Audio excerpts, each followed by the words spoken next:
عزیزان گرامی، ہمارے لیے واضح ہونا چاہیے کہ اہل بیت علیہ السلام حق ہیں، آج ہمارے لیے واضح ہے، اور ان کا دشمن ہمارے لیے کوئی اہمیت نہیں رکھتا۔ ہمارے دلوں میں نرم گوشہ ہی نہیں ہونا چاہیے، اسے سافٹ کارنر کہا جاتا ہے، اور اگر سافٹ کارنر ہے تو اپنی دوبارہ سے اپنے آپ کو اینالائز کیجئے، شاید میں کہیں ایمان میں ڈگمگا تو نہیں رہا ہوں۔ یہ خود تذبذب کا شکار انسان کو کتنی ہی پریشانیوں میں مبتلا کر دے گا۔ میں ہمیشہ ایک واقعہ سنایا کرتا ہوں، دوبارہ شاید میں نے سنایا ہو، اس میں مبارکہ میں مجھے یاد نہیں ہے بالکل بھی، کہ جناب امیر علیہ السلام کا بڑا مشہور و معروف واقعہ ہے، پیش کر رہا ہوں، ان کا چیک کر لیجئے، پیش کریں گے تو پتہ چل جائے گا۔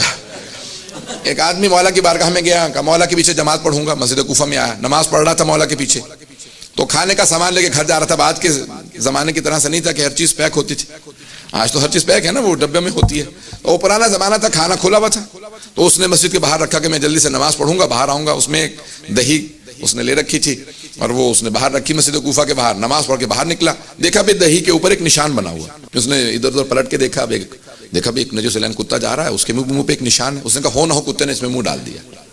اتنے میں جناب امیر علیہ السلام مسجد سے باہر آئے، کہا یہ دہی گھر لے جا، دہی پاک ہے۔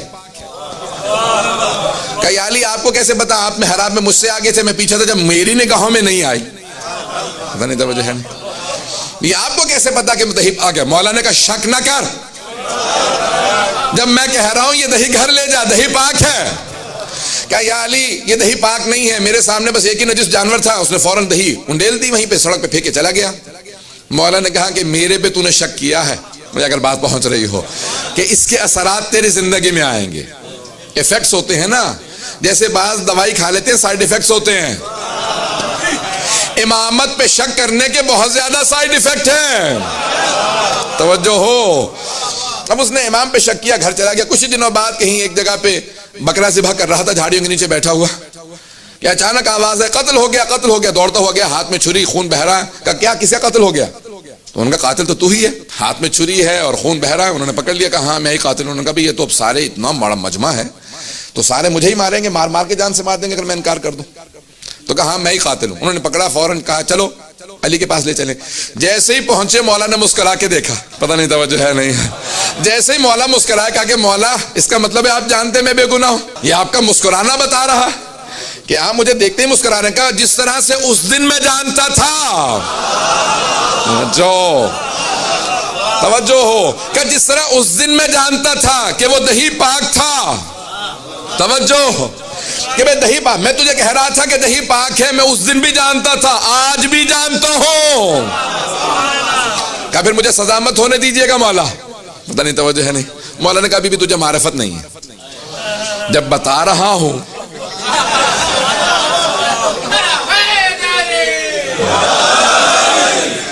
مولا نے کہا اتنا ذرا تھوڑا سا انتظار کر لے، اور انتظار کر، ابھی میرا بیٹا حسن مجتبی آنے والا۔ توجہ توجہ، مولا نے کہا میں تو جانتا ہوں لیکن میں تجھے سمجھانا چاہتا ہوں امامت کیا ہے، حجت خدا کون ہوتا ہے، ذرا تھوڑا انتظار کر۔ اتنے میں امام حسن مجتبی علیہ السلام تشریف لائے۔ مولا نے کہا کہ بیٹا آپ فیصلہ کیجئے، تفصیل میں نہیں جاؤں گا۔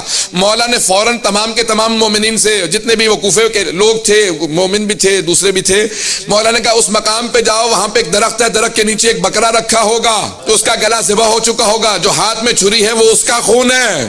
اب وہ پریشان ہو کے کہنے لگا کہ مولا یہ تو آپ کے بیٹے کو بھی پتا ہے۔